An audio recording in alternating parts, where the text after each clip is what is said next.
श्रीमते भक्ति वेदांत स्वामी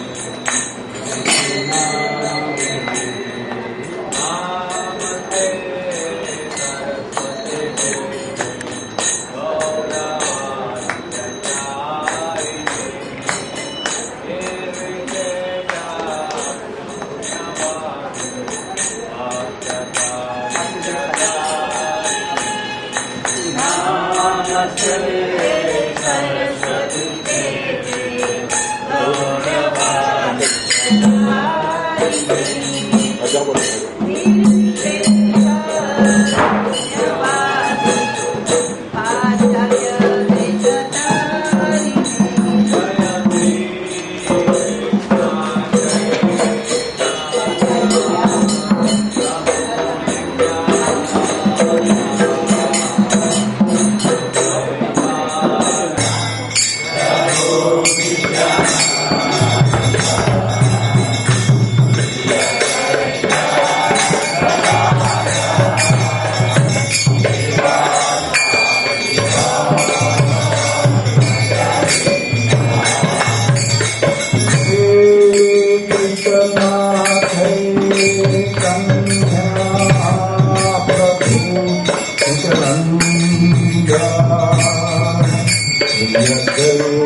Hare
जय गोधन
संकीर्तन यज्ञ की हरे कृष्ण महामंत्र की जय नित्य लीला पुरुष ओम विष्णुपाद परमहंस प्रज्ञाचार्य स्तोत्र सकल जीवन ग्रेस अभय चरण भक्तदास स्वामी श्री प्रभुपाद की जय नित्य लीला पुरुष विष्णुपाद परमहंस प्रज्ञाचार्य स्तोत्र सकल जीवन ग्रेस भक्ति सिद्धांत सरस्वती गोस्वामी श्री प्रभुपाद की जय नित्य लीला कृष्ण विष्णुपाद ब्रह्मानंद प्रभुदाचार्य स्तोत्र सकल सच्चिदानंद श्री भक्ति विनोद ठाकुर महाराज की जय नित्य लीला कृष्ण विष्णुपाद ब्रह्मानंद प्रभुदाचार्य स्तोत्र सकल वैष्णव सर्वभौम श्री गौर किशोर दास बाबा जी महाराज की जय श्री जगन्नाथ दास बाबा जी महाराज की नाम आचार्य श्री हरिदास ठाकुर की जय श्री रूप श्री सनातन श्री जीव गोपाल भक्त रघुनाथ भट्ट रघुनाथ दास गोस्वामी प्रभु की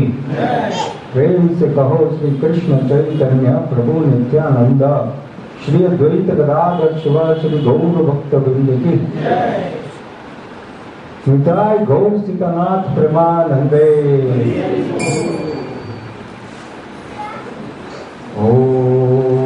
ओम नमो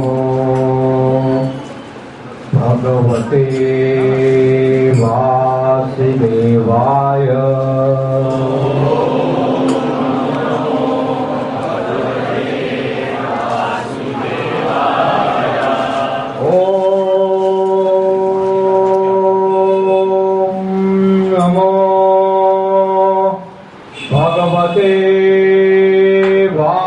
वासुदेवाय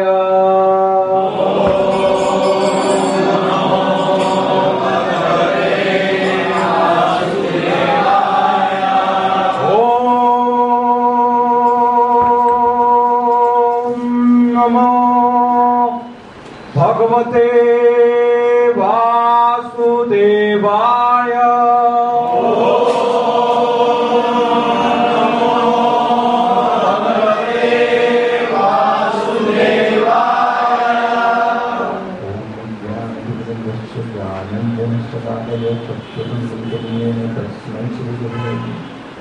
श्री चैतन्य मनोभीष्म स्थापितं येन भूतले वन्देऽहं श्रीगुरुं श्रीकाकुत्स्थं श्रीगुरुं दक्षिणाश्च श्रीरूपं साग्रजातं सर्वनरनाथान्वितं तं सजीवं साद्वैतं सावधूतं परिजनसहितकृष्णचैतन्यदेवं श्रीराधाकृष्णपदानुसहनन्दनकसूरिका नमो ओम विष्णुपादाय कृष्णप्रेष्ठाय भूतले श्रीमते भक्ति वेदांत स्वामी इति नामने नमस्ते सरस्वती देवे गौरवाणी निर्विशेष शून्यवादी पाश्चात्य देशधारिणे जय श्री कृष्ण चैतन्य प्रभु नित्यानंद श्री अद्वैत गदाधर शिवासदि गौर भक्तवृंद की जय। हरे कृष्णा कृष्णा कृष्णा हरे हरे हरे राम राम राम हरे हरे हरे कृष्णा कृष्णा कृष्णा हरे हरे हरे राम श्रीमद् भागवतम की।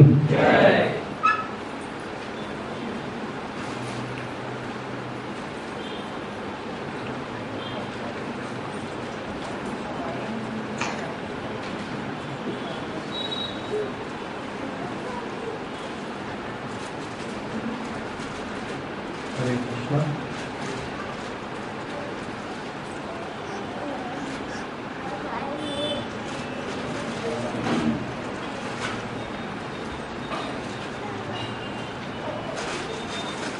पिछले सप्ताह हमने पहले प्रश्न के उत्तर की चर्चा की थी। श्री सूत गोस्वामी जी किस प्रकार से पहले प्रश्न का उत्तर दे रहे हैं। पहला प्रश्न सबको याद है और उन सब का सार सुखदेव गोस्वामी जी ने छठे और सातवें श्लोक के परिभाषा में बताया। बहुत इम्पोर्टेंट श्लोक है। सर्वे पुरुषा परब्रह्म वासुदेव भगवती भक्ति योग।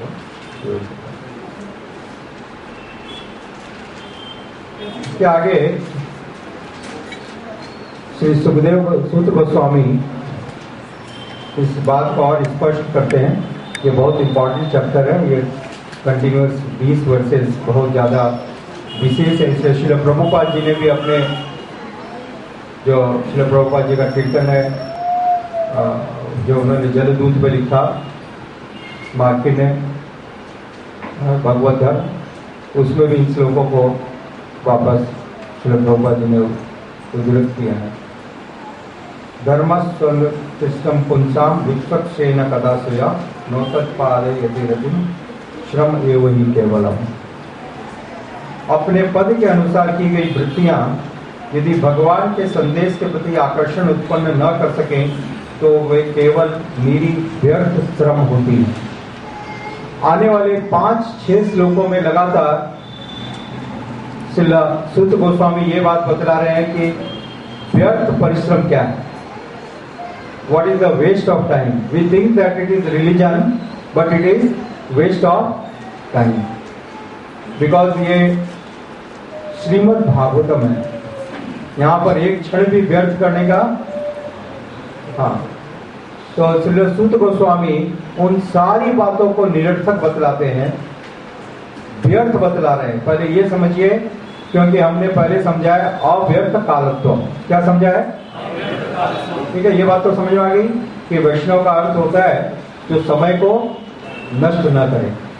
अब कृपा करके इन बातों को समझने का प्रयास करें कि कौन कौन सी चीजें समय का अपव्यय है। यहाँ तक कि धर्म के नाम पर भी इतना जो हम कर रहे हैं वो सब समय का अपव्यय है। जो कोई चीज को गुरु और साधु के अनुसार नहीं किया जाता वो वेस्ट ऑफ टाइम।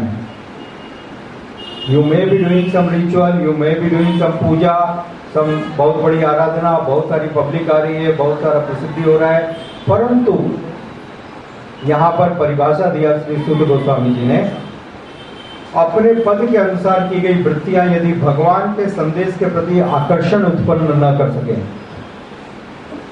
आकर्षण, attraction for hearing the divine message of God. आप जो कुछ कर रहे हैं, जैसे बिजनेस में कोई व्यक्ति कुछ व्यवसाय करता है तो देखता है मेरी बैलेंस शीट में प्रॉफिट बढ़ा या नहीं बढ़ा, तब उसको मालूम पड़ता है बिजनेस इज सक्सेस और not. Clear?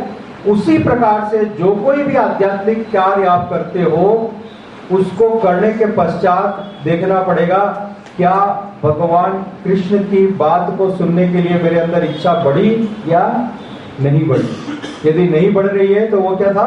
Waste of time, व्यर्थ का परिश्रम है। वो क्या है? व्यर्थ का परिश्रम। जैसे मैंने पिछली बार एक क्वेश्चन पूछा था, उस क्वेश्चन में इसके सारे उत्तर आएंगे।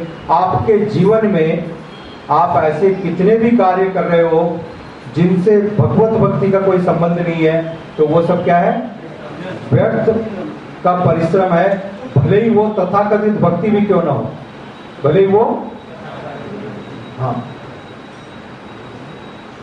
केंद्रित स्वार्थ श्रील प्रभुपाद जी इलैबोरेट करते हैं शरीर के चारों ओर और विकसित स्वार्थ। इस बात को श्रील प्रभुपाद जी ने नेक्टर ऑफ इंस्ट्रक्शन में भी लिखा और ईशोपनिषद में भी है, केंद्रित स्वार्थ और विस्तारित स्वार्थ। ठीक है ना। इस संसार में दो प्रकार के स्वार्थ हैं, सब कोई स्वार्थी तो है परंतु जानते नहीं है वास्तविक स्वार्थ किसमें। तो केंद्रित स्वार्थ है जो अपने शरीर के चारों ओर, और विकसित स्वार्थ मतलब जैसे एक्सटेंडेड सेंस ग्रेटिफिकेशन और सर्विस सेंस, जो लोग कहते हैं कि मैं समाज की सेवा कर रहा हूँ, देश की सेवा कर रहा हूँ, मानव समुदाय की सेवा कर रहा हूँ, परंतु वास्तविक रूप से वो अपना सेटिस्फेक्शन चाहते हैं। Nobody wants to serve. This is the real service what a Vaishnava is doing. परिवार, समाज, समुदाय, राष्ट्र, विश्व, शरीर एवं मन के ऊपर आत्मा है। सुप्त आत्मा की आवश्यकता को जाने बिना केवल शरीर एवं मन को तुष्ट करके कोई सुखी नहीं रह सकता। पंछी एवं पिंजरा का एग्जाम्पल श्रील प्रभुपाद जी ने दिया। जब तक कोई व्यक्ति आत्मा को नहीं पहचाने और आत्मा की आवश्यकताओं को नहीं जाने और उनके संतुष्टि के लिए प्रयास नहीं करे, तो जितना भी प्रयास करो सब व्यर्थ होगा, क्योंकि वो जो पिंजरे के अंदर पंछी है, वो पंछी बेचैन हो रहा है, व्याकुल हो रहा है। पंछी को भोजन नहीं दिया गया और पिंजरे को सबसे अच्छी तरीके से रखा गया, क्या लाभ होगा। ठीक है। तो उसी प्रकार से आज का जो जितना सभ्यता है ये पूरा पिंजरे के मेंटेनेंस के ऊपर है। ठीक है ना।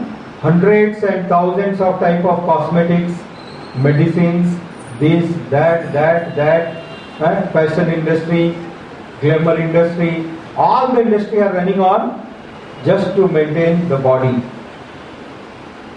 पूरा का पूरा ये जो आप जितना पढ़ रहे हो पहली क्लास से ABC से लेकर के PhD तक, वो किससे संबंधित है? शरीर के साथ संबंधित है। कैसे शरीर को अच्छा रखा जाए, कैसे शरीर को अच्छा रखा जाए, कैसे शरीर को ज्यादा से ज्यादा सुविधाएं प्रदान की जाए तथा कथित सुख प्रदान किया जाए। ये पूरी की पूरी सभ्यता इस चीज के ऊपर आधारित है। हाँ या ना? क्लियर? समझ आ रही बात? जबकि वास्तविक रूप से हम और आप ये शरीर है ही नहीं, हम दोनों इस शरीर के अंदर बैठे हुए आत्मा है। इसके बारे में किसी को कोई भी ज्ञान नहीं है, कोई भी इस चर्चा में कहीं पर विषय नहीं आता है। इतने बड़े बड़े विश्वविद्यालय हैं, कहीं पर ये कोई सब्जेक्ट नहीं है। तो इसलिए ये जितना भी प्रपंच चल रहा है ये सब व्यर्थ है, क्योंकि ये वास्तविक जो मूल है, जो पंछी है, उसका कोई चर्चा नहीं करता। सब पिंजरे के मेंटेनेंस में लगे हुए हैं। हम मना नहीं कर रहे हैं कि पिंजरे का मेंटेनेंस मत करो, पिंजरे का मेंटेनेंस भी आवश्यक है, परंतु पिंजरे के अंदर जो पंछी है उसका मेंटेनेंस और ज्यादा आवश्यक है। ठीक है ना? क्लियर? तो जब तक कोई ये पंछी की सुविधा के लिए विचार नहीं करेगा तब तक कोई सुखी नहीं रह सकता है। उन वृत्तियों में लगना जिससे देवी प्रेम जागे। और फिर ये पॉजिटिव चीज श्रील प्रभुपाद जी बतलाते हैं कि ऐसे कार्यों में लगना जिनसे भगवत प्रेम, भगवान का प्रेम जागृत हो। ये संसार मिला है, इस संसार के अंदर हमको इस जीवन का, मनुष्य जीवन का एकमात्र लक्ष्य और प्रयोजन एक है। हम सोचते हैं मरने के पहले मेरे को अपना घर बनाना पड़ेगा, अपना एक प्रॉपर्टी करनी पड़ेगी, गाड़ी लेनी पड़ेगी। नो। ठीक है। जो करने योग्य काम है, मरने के पहले मैं भगवत प्रेम जागृत कर सकूं। Before my death let me develop some attraction for Krishna. ये हमारा एक चैलेंज है इस जीवन काल में। ठीक है। जो हमको प्रयास करना चाहिए कि मृत्यु के पहले हम इसको प्राप्त कर सकें। यदि ये नहीं प्राप्त हुआ तो जितने भी प्रयास, जैसा जीसस क्राइस्ट कहते हैं, winning the world and losing the soul. क्या कहा उन्होंने? हाँ, आपने पूरा संसार जय कर लिया और अपनी आत्मा को खो दिया, क्या फायदा हुआ? ठीक है। तो दिस इज वेरी क्लियर। इसके आगे के श्लोक में, 9वें श्लोक में श्रील सूत गोस्वामी जी कहते हैं, धर्मस्य अपवर्गस्य नाथो अर्थाय कल्पते, नार्थस्य धर्मकांतस्य कामो लोभाय ही स्मृतः। वृत्तियों को भौतिक लाभ हेतु नहीं करना चाहिए। सारी तथाकथित हिंदू धर्म की जितनी मान्यता है सब यहाँ खत्म हो जाएगी इस एक लाइन पर। लिसन, इसलिए यह है भागवतम, शुद्ध भक्ति की बात की गई है यहाँ पर। क्या चीज? हाँ, ऋषियों के अनुसार जो लोग धर्म में लगे हैं उन्हें चाहिए कि इंद्रिय तृप्ति के लिए भौतिक लाभ का उपयोग न करें। इंद्रिय तृप्ति के लिए भौतिक लाभ का उपयोग, कितना स्ट्रॉन्ग स्टेटमेंट है। और दूसरी बात ये सोचिए, यदि श्रील प्रभुपाद जी की टीकाएं नहीं हो तो क्या इस संसार में कोई व्यक्ति हमको ये बात बताने के लिए तैयार था? आपने इतने सारे भागवतम सप्ताह सुने होंगे, कहीं पर ये बात सुनी? श्री सुखदेव गोस्वामी कह रहे हैं इस सारे संसार में लोग 99% लोग धर्म का अनुशीलन नहीं करते। 1% जो करते हैं उनमें 99% ऐसे हैं जो कि धर्म करके, क्यों कर रहा हूं? क्योंकि मेरा बिजनेस अच्छा चलता है, मेरे को काम अच्छा मिलता है, मेरे को प्रॉफिट अच्छा होता है, इसलिए हर साल जाके बालाजी को एडवांस टैक्स देके आ जाता हूं। इसलिए क्या करता हूं? Because my business is prospering. ठीक है, मैं धर्म करता हूं, धर्म से मुझको अर्थ की प्राप्ति होती है, धर्म करके, और उस अर्थ से मैं इंद्रिय भोग करने की लाइसेंस है मेरे पास। यदि मुझे अर्थ की प्राप्ति न हो, यदि मुझे इंद्रिय भोग न मिले तो मेरे जीवन में धर्म का कोई मतलब नहीं। और इसलिए ऐसे लोगों को क्या होता है, अचानक यदि जीवन में कोई विपरीत परिस्थिति आई तो वो सारा तथाकथित धर्म छोड़ करके दूसरी तरफ जाकर के बैठ जाते हैं।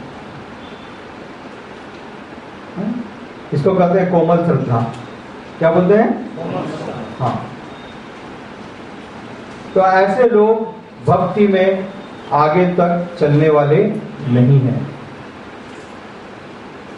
इसलिए श्रील सुखदेव गोस्वामी जी साफ साफ शब्दों में कहते हैं, पहली बात, जो वृत्तियां हैं, जो तथाकथित धर्म है, उसको इसलिए ना करें कि आपको प्रॉफिट हो। पहली बात क्या है? Don't do execute them that my business will be running fine, I will be getting more profit. First thing. Number 2, यदि आपने ऐसा किया भी है तो उससे जो लाभ हो रहा है उस लाभ से अपनी इंद्रिय तुष्टि करने का प्रयास न करें। ठीक है, उस लाभ को भगवत सेवा में लगाएं, तब तो वो हमारे लिए शुद्धिकरण का काम करेगा, और नहीं तो और ज्यादा इंप्लीकेट करेगा, और ज्यादा कर्म बंधन में हमको बांधेगा। कामस्य इंद्रिय प्रीति लाभो जीवेत यावत जीवस्य तत्व जिज्ञासा नाको यश्चेह कर्म भी। जीवन की इच्छाएं इंद्रिय तृप्ति की ओर लक्षित नहीं होनी चाहिए। जीवन की इच्छाएं इंद्रिय तृप्ति की ओर लक्षित।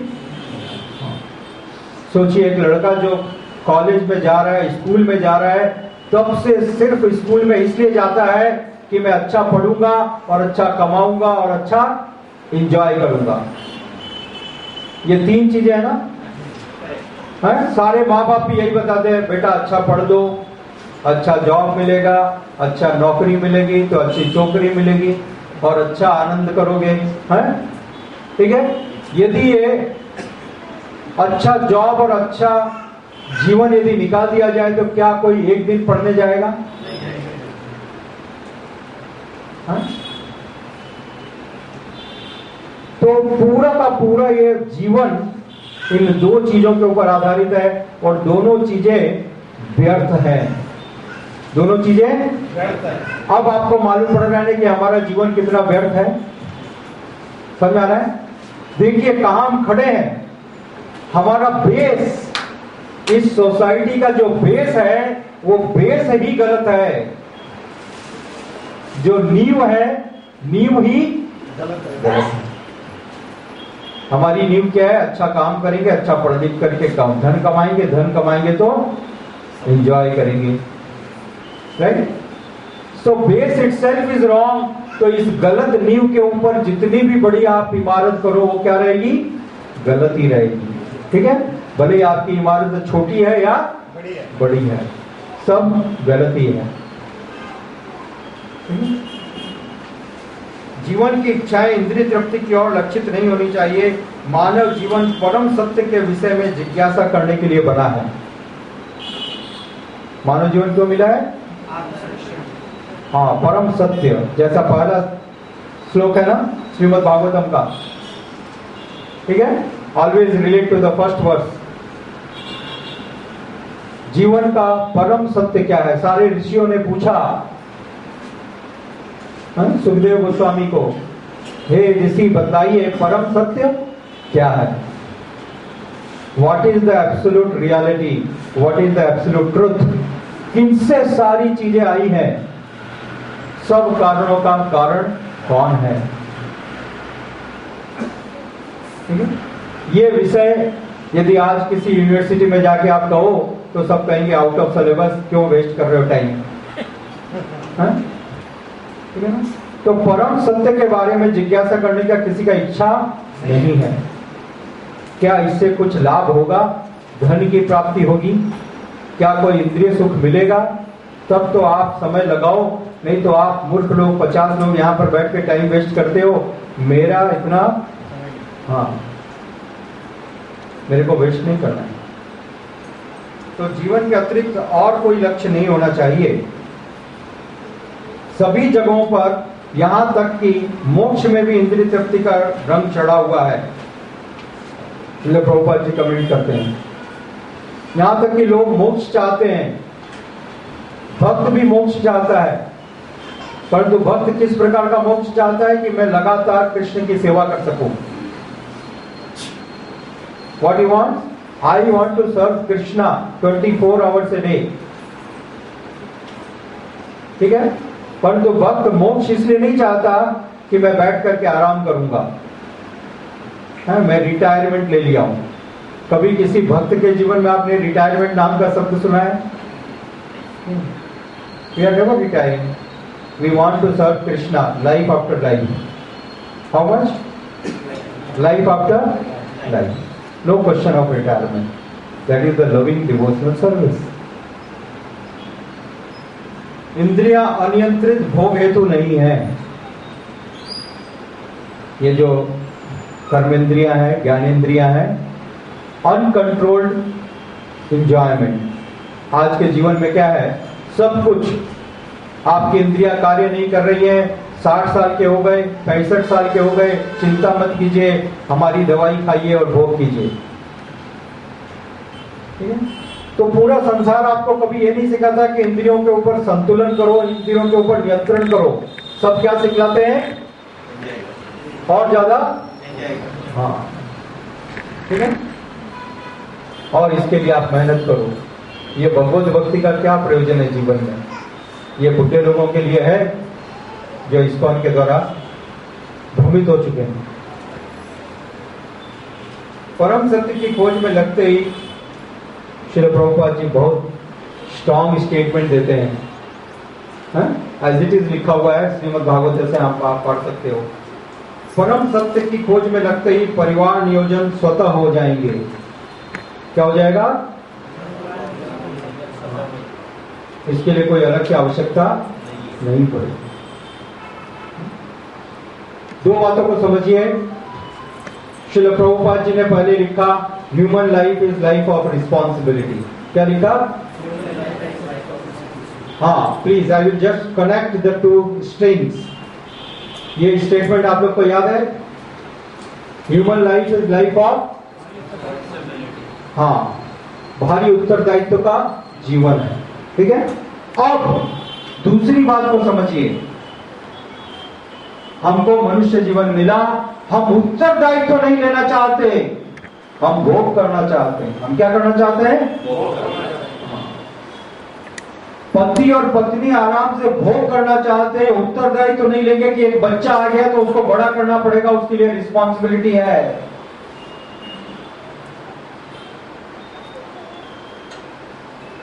ये स्टेटमेंट समझ में आ रहा है कितना गंभीर है? Husband and wife wants to enjoy, exploit each other, but so expertly कि हमारे ऊपर कोई उत्तरदायित्व तो नहीं आए कि कोई बच्चा आ गया इस संसार में और उसकी देखरेख करनी पड़ेगी, परवरिश करनी पड़ेगी, और प्रभुपाद जी कहते हैं, प्रभु जी कहते हैं कि उसको भक्त बनाना पड़ेगा। ये रिस्पॉन्सिबिलिटी नहीं चाहिए। क्या नहीं चाहिए? हाँ, एक के बाद दूसरा नहीं होना प्रभु घर में बच्चा। तो ऐसा नहीं है कि साधु बन गए हैं ये लोग। यदि आपके दूसरे बच्चे नहीं हो रहे तो इसका मतलब ये नहीं समझ रहा हूं कि आप लोग साधु हैं। हमको सब मालूम है, परंतु ये भी मालूम है कि आप उत्तरदायित्व नहीं लेना चाहते हो। क्या नहीं लेना चाहते हो? हाँ, बुरा मत मानिएगा, प्रभुपाद जी की कमेंट्री को मैं थोड़ा आपको सही रूप से समझा दे रहा हूं। This is the actual meaning. समझा रहे हैं? हम उत्तरदायित्व तो नहीं लेना चाहते। कल मैं एक व्यक्ति को बात कर रहा था, लोग कहते हैं कैसे पढ़ाएंगे प्रभु जी हमारे घर में बच्चों को, एक को पालना मुश्किल हो रहा है। अरे मूर्ख, जन्मजात मूर्ख, इस पानी के अंदर में करोड़ों अरबों मछलियां हैं। कितनी है? करोड़ों अरबों। और एक एक मछली इस पूरी बिल्डिंग से बड़ी है, भक्ति निवास से बड़ी है। आज तक किसी पेपर में ऐसा न्यूज नहीं आया कि वो भूखी मर गई। आया क्या? न तो उसके पास में हार्डवेयर है, न सॉफ्टवेयर है, न कपड़े की दुकान है, न किराना स्टोर है। ऐसा कुछ है क्या? रामकृष्ण प्रभु, बैंक अकाउंट ही नहीं होता है तो बैलेंस की बात छोड़ दो। मरा कोई भूखा? तो ये सब हमारा लंपटता है। क्या है ये? हाँ, दिस इज भागवतम। आप लोग के यदि हृदय के अंदर बड़ा दुख हो रहा है कि ये क्या सुनने आए प्रभु जी, हम तो भागवत की स्टोरी सुनने आए थे, जल्दी से शुरू कीजिए, कृष्ण क्या कर रहे हैं।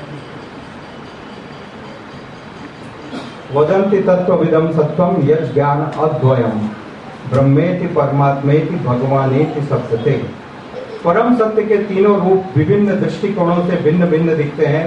परम सत्य ज्ञाता एवं ज्ञेय एक ही है। ये जो परम सत्य है, वदन्ति तत्त्वविदं सत्वं यत् ज्ञान अद्वयम्, अद्वय दो नहीं एक है। अद्वय का मतलब हाँ, परंतु ये मायावादी एक नहीं है। ठीक है? मायावादी का एक होना और इस एक होने में अंतर है। यहां पर गुणात्मक रूप से समानता है। कैसे रूप से समानता है? हाँ, जीव और परमात्मा गुणात्मक रूप से एक है, परंतु परिणाम के रूप से बहुत अलग हैं। जीव इनफाइनेटली स्मॉल है, परमात्मा इनफाइनेटली बिग है। ठीक है? दो they have the same qualities but so much of difference in the two. Is that clear? तो ये जो तीन एंगल है, ब्रह्म, परमात्मा और भगवान। ब्रह्म यानी भगवान का निराकार रूप, ब्रह्म ज्योति। ज्योति भी सत्य है, हम ज्योति को असत्य नहीं करते, क्योंकि वो ज्योति भगवान के सुंदर अंग कांति का प्राकट्य है।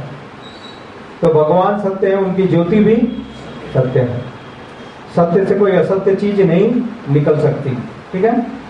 तो ब्रह्म ज्योति भी सत्य है और परमात्मा भी सत्य है, और इन दोनों से बड़ा सत्य है भगवान, जो कि परमात्मा का भी कारण है और ब्रह्म ज्योति का भी कारण है।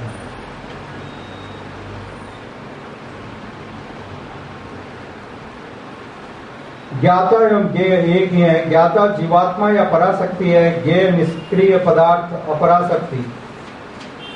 परम जगत तथा जीवात्माएं एक ही पराशक्ति के बने हैं। दोनों स्पिरिचुअल है। परम जगत, द स्पिरिचुअल अबोर्ड, वो अंतरंगा शक्ति से आता है और जीवात्मा भी अंतरागत शक्ति से आती है। ठीक है। अब इस एक पॉइंट को समझने का प्रयास कीजिए, दोनों ही आध्यात्मिक है।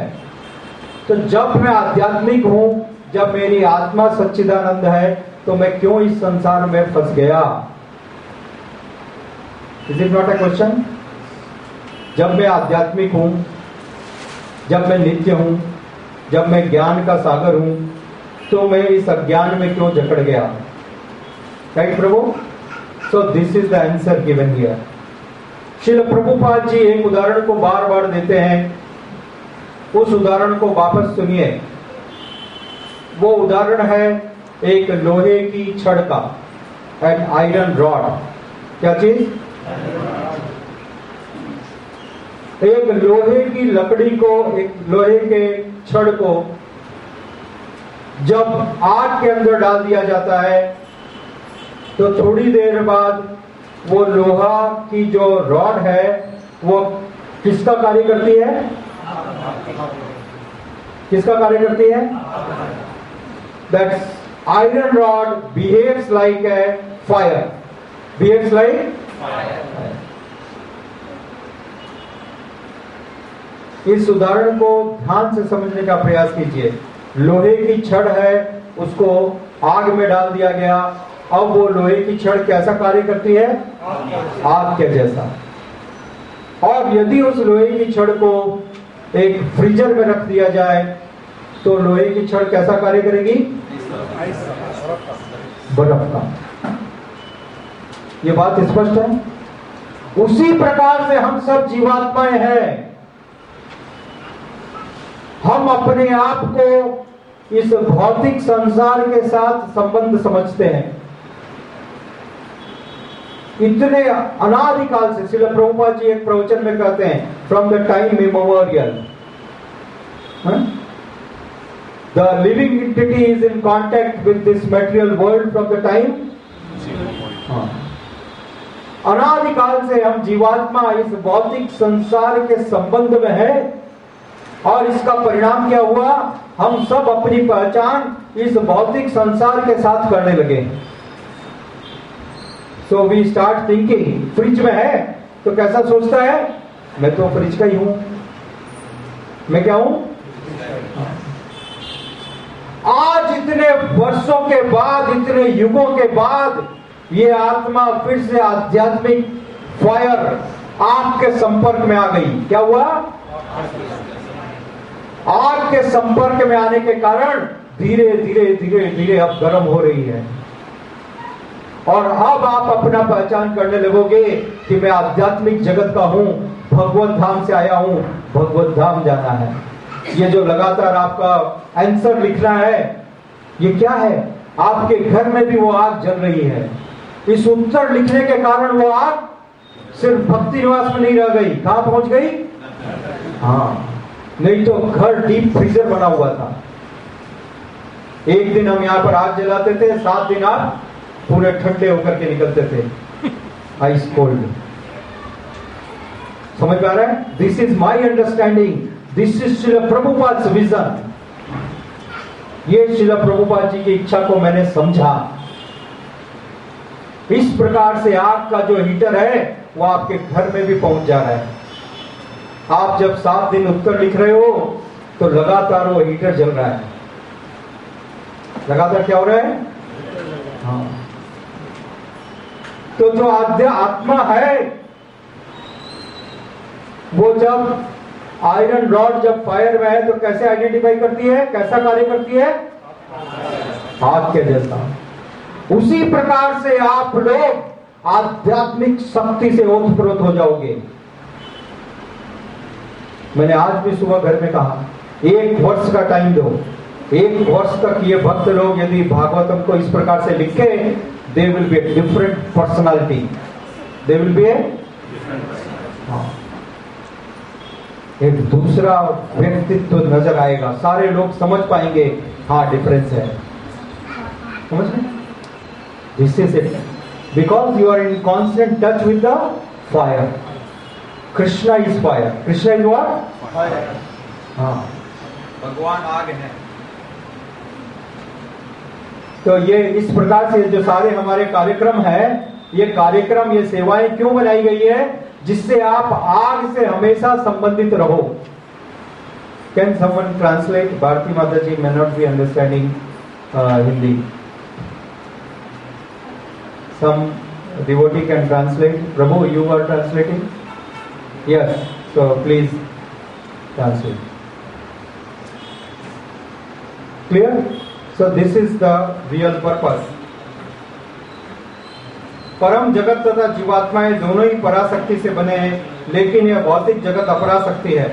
जीव अपराशक्ति के संपर्क में रहने से मोहग्रस्त हो गया। श्रील प्रभुपाद जी ने दूसरा उदाहरण दिया ना, किसको याद है? वेरी वेरी फेमस एग्जाम्पल, मैंने भगवत गीता क्लास में बहुत इलॉबरेट में समझाया था। वेरी गुड, जय विजय गोपाल प्रभु इज, हाँ यस। श्री प्रभुपाद जी ने उदाहरण दिया किसका? बारिश की बूंद का। किसका उदाहरण दिया? हाँ, बारिश का जो जल है, बूंद का जो जल है, वो पूर्ण शुद्ध है। वो पूर्ण शुद्ध जल जैसे ही जमीन के संपर्क में आता है, वो क्या हो जाता है? कीचड़, गंदा हो गया। ठीक है ना? उसी प्रकार से हमारी शुद्ध आत्मा, what is the analogy? Our pure soul which is a part and parcel of supreme. हाँ, ये शुद्ध आत्मा इस भौतिक संपर्क, संसार के संपर्क में आने से क्या हो गई? दूषित हो गई, जिस प्रकार बारिश का जल।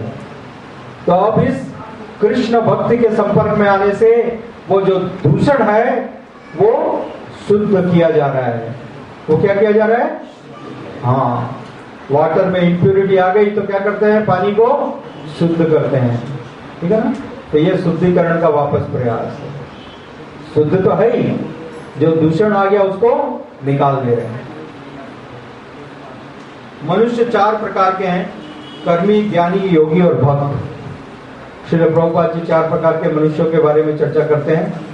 कर्मी, ज्ञानी। कर्मी मतलब जो नाना प्रकार के कार्य करता है, इस भौतिक प्रयत्न करता है कि सारे प्रयत्न करके सुख भोगूंगा। I will enjoy, I will work. What he thinks? I will, I will work because I can enjoy them. If I don't work, I will not get money. If I don't get money, what is the question of enjoyment? ठीक है? So इन लोगों को क्या किया जाता है? कर्मी।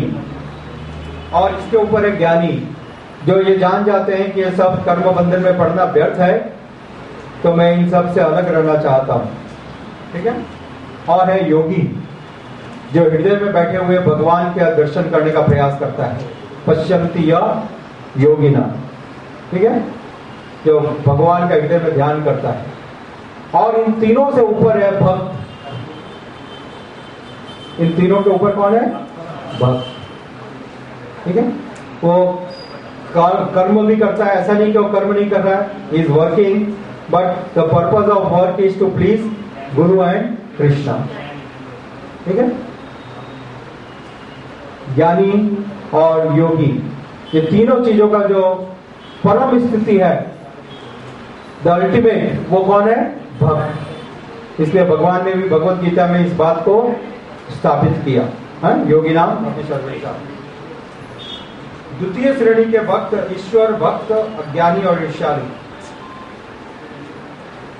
तो तीन प्रकार के भक्तों के बारे में चर्चा हुई। हमने इन तीन प्रकार के भक्तों के बारे में विस्तार से पहले अध्ययन किया है, कनिष्ठ अधिकारी, मध्यम अधिकारी और उत्तम अधिकारी। हाँ? तो आज मैं चर्चा में डिटेल में नहीं जा रहा हूँ। तृतीय श्रेणी के भक्त का आदेश प्राप्त करने के लिए चरित्रवान, जो की पॉइंट है यहाँ पर श्रील प्रभुपाद जी लिखते हैं, हम सब नियोफाइट तृतीय श्रेणी के भक्त में आते हैं। कौन से भक्त में आते हैं? हाँ, तृतीय श्रेणी, थर्ड कैटेगरी। वास्तविक रूप से थर्ड कैटेगरी भी नहीं है, क्योंकि श्रील प्रभुपाद जी की परंपरा के संबंध में आ गए, इसलिए थर्ड कैटेगरी में आ गए। ठीक है? अब यहाँ ट्विस्ट क्या है, पॉइंट क्या है, उस पॉइंट को ध्यान से सुनिए। तृतीय श्रेणी के भक्त को भक्ति का आदेश प्राप्त करने के लिए एक चरित्रवान भक्त के पास जाना पड़ता है।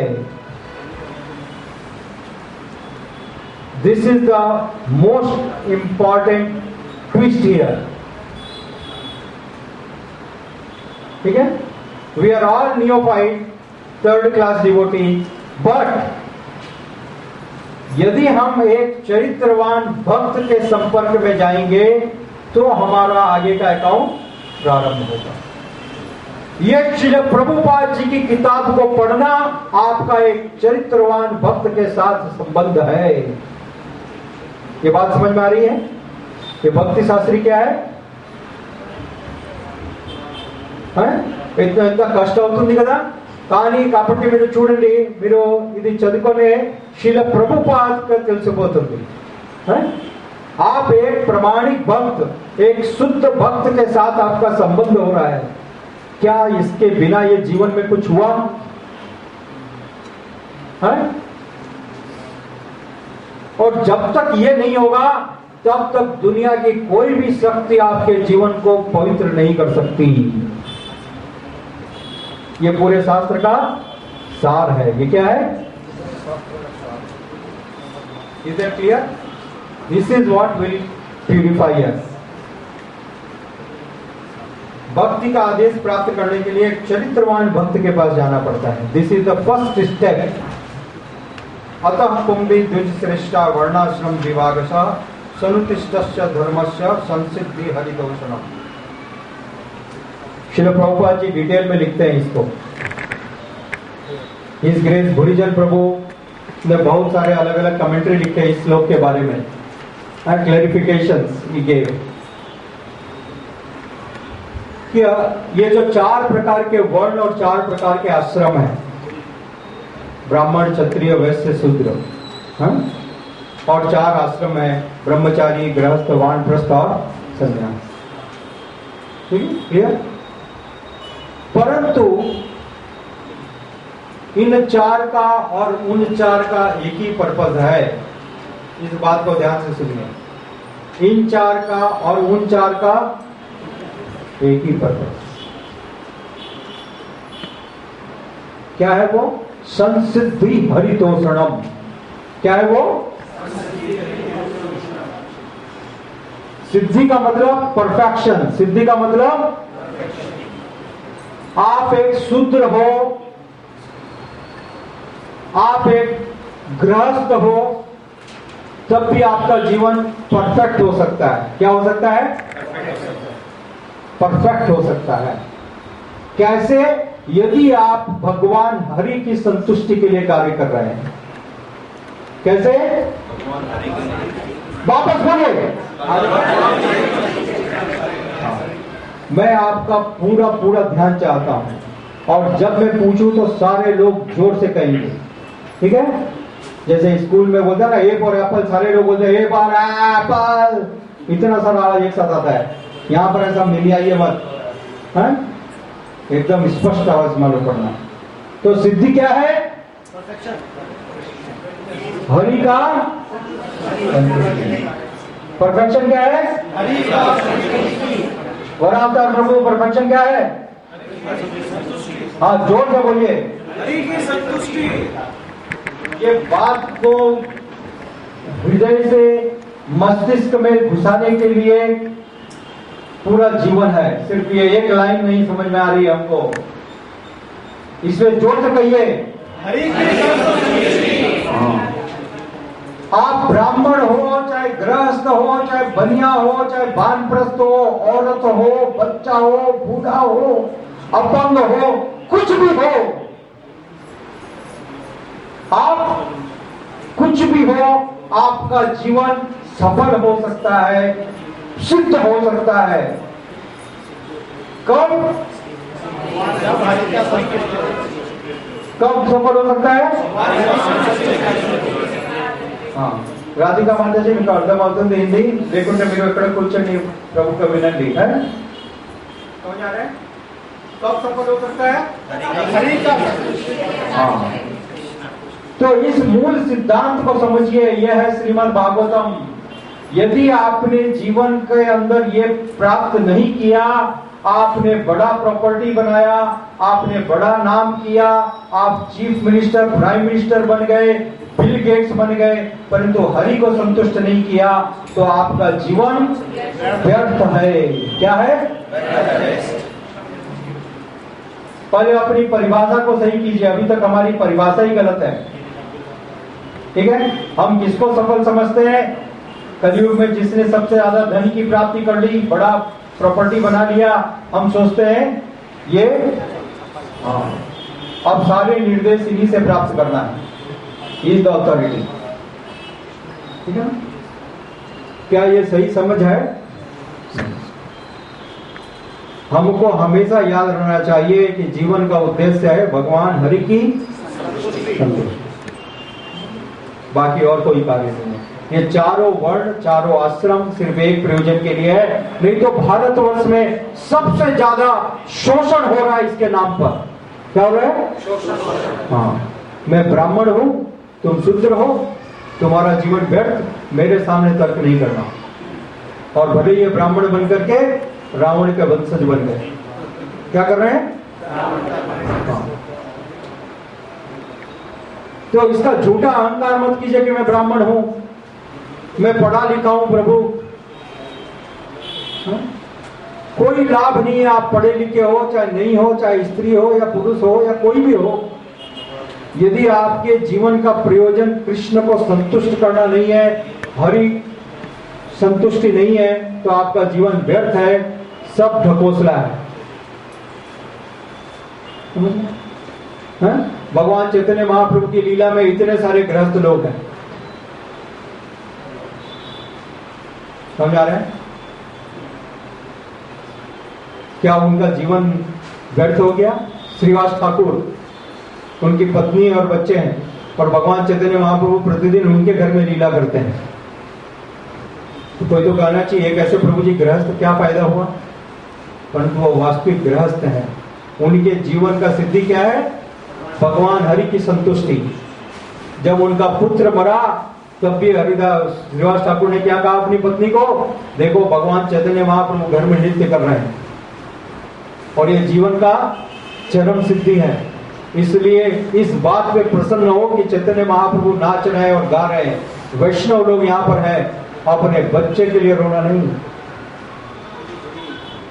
कोई पिताजी कह सकता है? कल्पना भी नहीं कर सकता ना। तो यह है संसिद्धि हरि तो हरि प्रसन्न है, सब कुछ ठीक है। यदि हरि अप्रसन्न है तो यह है भागवतम। ये क्या है? हाँ, तस्मादेकेन मनसा भगवान सात्वतां पति श्रोतव्य कीर्तितव्यश्च ध्येयं पूज्यश्च निश्चिता। अतः मनुष्य को एकाग्र चित्त से उन भगवान का निरंतर श्रवण, गुणगान, स्मरण और पूजन करना चाहिए जो भक्तों के परम लक्ष्य है।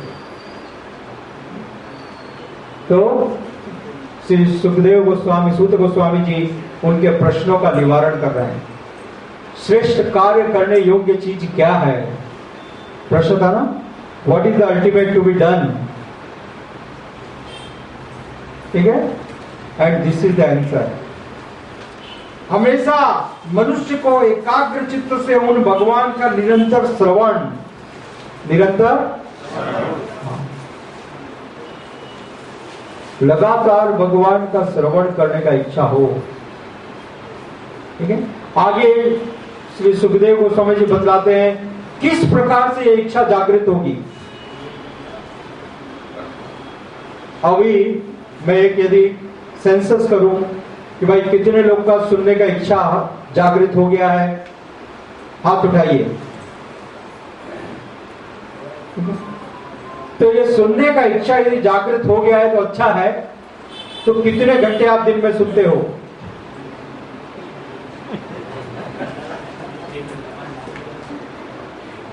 मछली को पूछो कितनी देर पानी में रहती हो, ऐसा नहीं कहेगी कि 1.5 घंटा, उसके बाद में क्या मछली ऐसा कहेगी? बतलाइए सुषमा माता जी। नहीं, मैं आधा घंटा पानी में रहती हूं, 23.5 घंटा बाद में दूसरी है। रवि प्रभु समझ में आ रहा है? मछली क्या कहेगी? 24 घंटा मेरे को पानी चाहिए, यही मेरा स्वाभाविक स्थिति है। उसी प्रकार से आपकी परिस्थिति होनी चाहिए। यदि मैं 23 घंटा नहीं सुन पा रहा हूं तो मैं बेचैन हूं। क्या हूं?